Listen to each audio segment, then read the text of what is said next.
വളരെയധികം കൺഫ്യൂഷൻ വിദ്യാർത്ഥികളുടെ ഇടയിലുണ്ടായി. മാത്രമല്ല, ഒരു പരിഷ്കാരം ഗവൺമെൻറ് ആലോചിച്ചിരുന്നു എങ്കിൽ അത് ദിവസങ്ങൾക്ക് മുമ്പ് ആലോചിച്ച് അതിൻ്റെ ഗ്രൗണ്ട് ഒരുക്കി ചെയ്യേണ്ടതായിരുന്നു. അതിന് പകരം കോടതി നടത്തിയ പ്രയോഗം വളരെ കറക്റ്റാണ്. കളി തുടങ്ങിയതിന് ശേഷം കളി നിയമം മാറ്റുക എന്ന് പറഞ്ഞ പോലെ ചെയ്തതിൻ്റെ ഫലം അനുഭവിക്കുന്നത് വിദ്യാർത്ഥികളാണ്. വേണ്ട സ്ഥലത്ത് അഡ്മിഷൻ, വേണ്ട സ്ഥലത്ത് അവരുടെ ഫ്രീ പ്ലാനിങ്, എല്ലാത്തിനെയും ബാധിക്കുന്ന തരത്തിലുള്ള വലിയൊരു കൺഫ്യൂഷൻ ഉണ്ടാക്കിയതിന് ഗവൺമെൻറ്റാണ് ഉത്തരവാദി. അങ്ങനെ ചെയ്യാൻ പാടില്ലായിരുന്നു. അങ്ങനെ ഇതൊക്കെ എത്രയോ കാലമായിട്ട് തീരുമാനം കാത്തു കിടന്ന ഫയൽ വച്ച് താമസിപ്പിച്ച് അവസാനം വന്ന് തീരുമാനം. പരിഷ്കാരം വേണോ വേണ്ടേ എന്നുള്ളതല്ല പ്രശ്നം, അത് കൈകാര്യം ചെയ്ത രീതിയാണ് വളരെ മോശമായി പോയത്. വിദ്യാർത്ഥികൾ ഉൾപ്പെടെ പുതിയ ഈ പുതുക്കം വന്ന സമയത്ത് സ്വാഭാവികമായിട്ട് തടയപ്പെട്ടു പരാതി വ്യാപകമായിട്ട് കൺഫ്യൂഷൻ വരും. അതാണ് ഇപ്പോൾ ആദ്യം ഉണ്ടായിരുന്നത്. ഈ നോർമലൈസ് ചെയ്യാൻ വേണ്ടി ഇങ്ങനെ പരിഷ്കാരം കൊണ്ടുവന്നു, അതോട്ട് നടന്നതുമില്ല.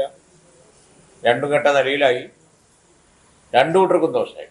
അപ്പോൾ പിന്നെ ഒരു വിഭാഗത്തിന് ഗുണമുണ്ട് എങ്കിൽ പോലും പിന്നെ മറുവശത്തിന് അത് വേറെ രീതിയിൽ ബാധിക്കുന്നു. ഈ ഗുണം കിട്ടിയവരും മറ്റവരും എല്ലാവർക്കും കൺഫ്യൂഷൻ ഉണ്ട്. ഒക്കെ വെച്ച് താമസിപ്പിച്ച് പ്രോബ്ലം ആക്കി. ഇതിൻ്റെയൊന്നും ആവശ്യമില്ലല്ലോ. ഇതൊക്കെ എത്രയോ കാലമായിട്ടുള്ള, ഇതൊക്കെ ക്വിക്കായിട്ട് തീരുമാനം എടുക്കേണ്ട വിഷയമല്ല. അക്കാഡമിക് ഇയറും കോഴ്സും ഇതൊക്കെ സമയബന്ധിതമായി നടക്കുന്നതല്ലേ.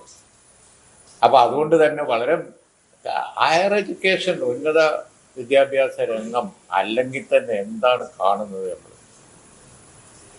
കേരളത്തിൽ നിന്ന് കുട്ടികൾ പുറത്തേക്ക് പോയിക്കൊണ്ടിരിക്കുന്നു. ഇവിടുന്ന് പഠിക്കുന്ന കുട്ടികൾ ഇവിടുന്ന് ഓടിക്കൊണ്ടിരിക്കുന്നു എന്നുള്ളത് അല്ലെങ്കിൽ തന്നെ ഒരു വിഷയം നിലനിൽക്കുന്നു. ആ സമയത്ത് കണ്ടില്ലേ, ഒരു വശത്ത് ബഹുമാനപ്പെട്ട ഗവർണർ കാവ്യവൽക്കരണം, അതാണ് അപ്പോൾ ഏറ്റവും വലിയ പ്രശ്നം. കാവ്യവൽക്കരണത്തിന് വേണ്ടി അദ്ദേഹം ന്യായീകരിക്കാൻ കഴിയാത്ത പല കാര്യങ്ങളും ചെയ്തുകൊണ്ടിരിക്കുന്നു. മറുവശത്ത് അതിനെ ചേർക്കാൻ ഭരിക്കുന്ന ഗവൺമെൻറ്, അതാണ് ഗവർണർമാർ പ്രശ്നം ഉണ്ടാക്കുന്നത് തമിഴ്നാട്ടിലും ഉണ്ട്, ബാക്കി എല്ലാ സ്ഥലത്തുണ്ട്. BJP ഗവൺമെൻറ് വെച്ച ഗവർണർമാർ മുഴുവൻ ഇങ്ങനെ തന്നെയാണ്. പക്ഷെ അവിടെയൊക്കെ ഭരിക്കുന്ന ഗവൺമെൻറ് കൈകാര്യം ചെയ്യുന്ന ഉസിരുള്ള രീതിയിൽ അതിനുള്ള ഇച്ഛാശക്തി ഉണ്ട് അവർക്ക്. ഇവിടെ കായികമായി നേരിടുക. യൂണിവേഴ്സിറ്റി ഇത് ഇവിടെ ബന്ദികളാവുന്നത് ആരാണ്? ബന്ധിക്കപ്പെടുന്നത് ഉന്നത വിദ്യാഭ്യാസം, അതിൻ്റെ നിലവാരം, ഉന്നത വിദ്യാഭ്യാസ രംഗത്ത് യൂണിവേഴ്സിറ്റികളിൽ പഠിക്കുന്ന കുട്ടികളുമാണ്. ഇത് കണ്ടായ കുട്ടികൾ ഇവിടുന്ന് ഓടാതിരിക്കുക. ദൃശ്യമാധ്യമങ്ങളിൽ ഇപ്പോൾ കുറച്ച് ദിവസമായിട്ട് കണ്ടുകൊണ്ടിരിക്കുന്ന ആ കയ്യാങ്കളിയൊക്കെ, ആ മതിൽ ചാട്ടും, യൂണിവേഴ്സിറ്റി പിടിച്ചടക്കലും, അതുപോലെ തന്നെ കസേരയിൽ കയറി ഇരിക്കലും, വലിച്ചു കീറലും, ഇതൊക്കെ കണ്ടു കഴിഞ്ഞാൽ കേരളത്തിലെ യൂണിവേഴ്സിറ്റികളുടെ അല്ലെങ്കിൽ തന്നെ നാഥനില്ല, വൈസ് ചാൻസലർ അപ്പോയിന്റ് ചെയ്തിട്ടില്ല, ഒന്നുമില്ല. എന്നാലും UDF ചർച്ച ചെയ്ത ഏറ്റവും പ്രധാനപ്പെട്ട വിഷയം തന്നെയാണ്. ഇതിനൊക്കെ ആരോഗ്യരംഗത്ത് ഉള്ള വിഷയം നമ്മൾ കണ്ടു. അതിന്ന് ശ്രദ്ധ തിരിക്കാനാണെന്നാണ് ചിലർ പറയുന്നത്. ഈ വിവാദം ഉണ്ടാക്കി കൊണ്ടുവന്നതാണ്. പക്ഷേ ഈ വിവാദം ഉണ്ടാക്കി കൊണ്ടുവന്ന് ഒന്നിൽ നിന്ന് ശ്രദ്ധ തിരിക്കുമ്പോൾ മറുവശത്ത് ഉന്നത വിദ്യാഭ്യാസ രംഗം, അത് പ്രത്യേകിച്ച് യൂണിവേഴ്സിറ്റി അക്കാഡമിക് പീരീഡും അതുമൊക്കെ എങ്ങനെ കൊണ്ടുവരുന്ന ഒരു സ്റ്റേറ്റ് അത്.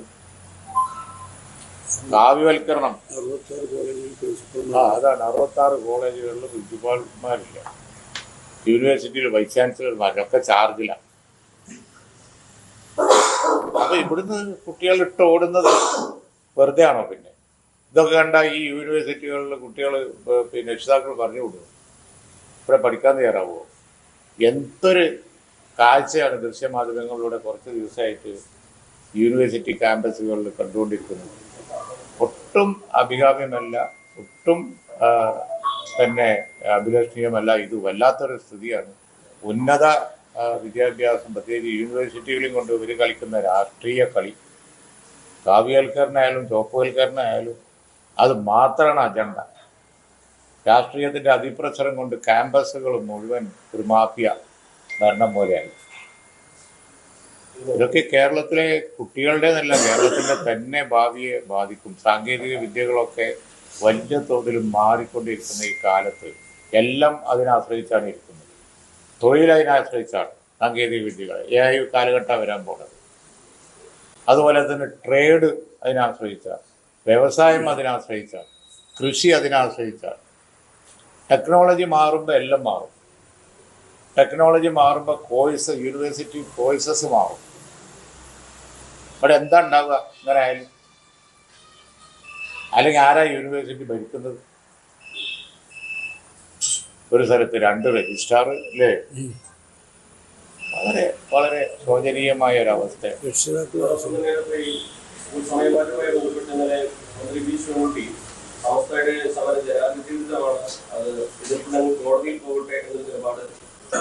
ജനാധിപത്യ വിരുദ്ധമായ സമീപനം എടുത്തത് ഗവൺമെന്റാണ്.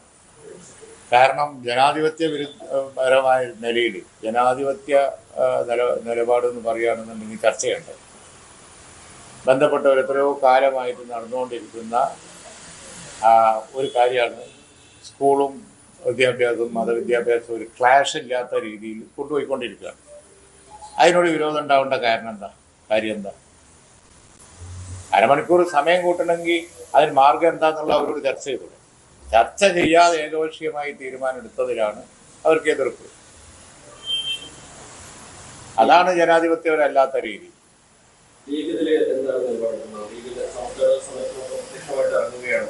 അല്ല, അങ്ങനെ ഒരു ഇത് അല്ലല്ലോ. കാരണം അവര് ഒരു പ്രക്ഷോഭം പ്രഖ്യാപിച്ചിരിക്കുന്നു. ലീഗ് എന്ത് ചെയ്യണമെന്നുള്ളത് ലീഗിനെ ആലോചിച്ച് തീരുമാനിക്കും. കാരണം പക്ഷേ ലീഗ് ഇപ്പം ഞങ്ങൾ ആവശ്യപ്പെടുന്നു അല്ലേ? ഞങ്ങൾ ആവശ്യപ്പെടുന്നു, അതായത് ന്യായമാണ്, അത് ചർച്ച നടത്തണം. എത്രയോ കാലമായിട്ട് ചർച്ചയ്ക്ക് തയ്യാറില്ല എന്നാണ് ഇന്നലെ വിദ്യാഭ്യാസ മന്ത്രി പറഞ്ഞത്. അതാണ് സത്യത്തിൽ ജനാധിപത്യ വിരുദ്ധം. അതായത് പിന്നെ ചർച്ച ചെയ്ത് പരിഹരിക്കണം. കോടതി വിധിയെന്ന് പറയാം. കോടതിയെ ബോധ്യപ്പെടുത്തിയാൽ മതിയല്ലോ. ഇതിപ്പോൾ സമയമാറ്റം ആവശ്യമായി വന്നിരിക്കുന്ന ഒരു കോടതി വിധിയുണ്ട് എങ്കിൽ അത് വെച്ച് പിന്നെ മതവിദ്യാഭ്യാസം കൊണ്ട് നടക്കുന്ന അതിന് സമയം കണ്ടെത്തിയ ഒരു സ്റ്റേറ്റിൽ അതിലൊരു സമയമാറ്റം എന്നുള്ളത് അതും അരമണിക്കൂർ കൂടി കൂടുതൽ സമയം കിട്ടണം എന്നുള്ളത് അവരോട് ചർച്ച ചെയ്ത് തീരുമാനിക്കട്ടെ. സമുദായ സംഘടനകൾക്കോ സമാനമായിട്ടുള്ളൊരു അഭിപ്രായം പറഞ്ഞിട്ടുണ്ട്. ചർച്ച നേരത്തെ നടത്തണമായിരുന്നു, കൂടിയാലോചന ഉണ്ടാകുമായിരുന്നു, സംഭവിക്കില്ലായിരുന്നു. സ്വാഭാവികമായിട്ട് ഈ പറയപ്പെടുന്ന പരിഗണിക്കാത്ത രീതിയിൽ ഏകപക്ഷീയമായിട്ടുള്ള നിലപാടുള്ള വിഷയങ്ങൾ സർക്കാർ സ്വീകരിക്കുന്നുണ്ടെന്നൊരു അഭിപ്രായം ഉണ്ടോ? വിദ്യാഭ്യാസ രംഗത്ത് ഒരു വിഷയവും ഏകപക്ഷീയമാവാൻ പാടില്ല. അപ്പോൾ ഇന്നാള് പിന്നെ ഇതുണ്ടായല്ലോ, പിന്നെ കായിക എക്സർസൈസ് അതെല്ലാം ഇതൊക്കെ ചർച്ച ചെയ്യണം. ചർച്ച ചെയ്താൽ ആളുകൾക്ക് ബോധ്യമാവും. ആശങ്കകൾ എന്താണ് അവരുന്നയിക്കുന്ന വിഷയം എന്ന് കേട്ടാൽ എന്തിനാ ഏകപക്ഷീയമായ നടപടികൾ? വിദ്യാഭ്യാസ രംഗം വളരെ സെൻസിറ്റീവ് ആണല്ലോ. അപ്പോൾ ഞങ്ങൾ ഭരിച്ചിരുന്ന കാലത്തും ഇങ്ങനൊക്കെ തന്നെയല്ലേ? ഇതിലും ചെറിയ വിഷയങ്ങൾക്ക് എന്തോരം സമരമാണ് കേരളത്തിൽ ഉണ്ടായിട്ടുള്ളത്. ആ കാലത്തൊക്കെ വൻ സമരങ്ങൾ, അടിച്ചു തകർക്കൽ. പക്ഷെ ഇപ്പോൾ ഞങ്ങൾ അത്തരത്തിൽ അടിച്ചു തകർക്കലിന് ഒന്നും പോകുന്നില്ല. ജനാധിപത്യപരമായ ഇപ്പോൾ യൂണിവേഴ്സിറ്റിയിൽ ഒരു പ്രശ്നം വന്നു കഴിഞ്ഞപ്പോൾ തടവറയിലാകുന്നത് അക്കാഡമിക് ഫ്രീഡാണ്. UDF ആണ് ഭരിച്ചിരുന്നെങ്കിൽ ഇത്രയധികം പോസ്റ്റ് ഒഴിഞ്ഞു കൊടുക്കൂല. മാത്രമല്ല അക്കാഡമിക് ഫ്രീഡം ഇങ്ങനെ തടവറയിലാവില്ല. വിദ്യാഭ്യാസ നിലവാരം ഇങ്ങനെ താഴോട്ട് പോവില്ല. 2001 ആന്റണി ഗവൺമെൻറ് കാലത്ത് സ്വാശ്രയ വിദ്യാഭ്യാസം, അതായത് ഇവിടെ പ്രൊഫഷണൽ വിദ്യാഭ്യാസം പിന്നെ പരിഷ്കാരം കൊണ്ടുവന്നില്ലായിരുന്നുവെങ്കിൽ ഇന്ന് കേരളത്തിൻ്റെ സ്ഥിതി എന്താ? ഇവർ പറഞ്ഞിരുന്നത് പ്രൊഫഷണൽ വിദ്യാഭ്യാസം സ്വകാര്യവൽക്കരിക്കാൻ പാടില്ല. എന്തുമാത്രം നിക്ഷേപം കേരളത്തിൽ വന്നു, എത്ര എഞ്ചിനീയറിംഗ് കോളേജും മെഡിക്കൽ കോളേജുകളും വന്നു.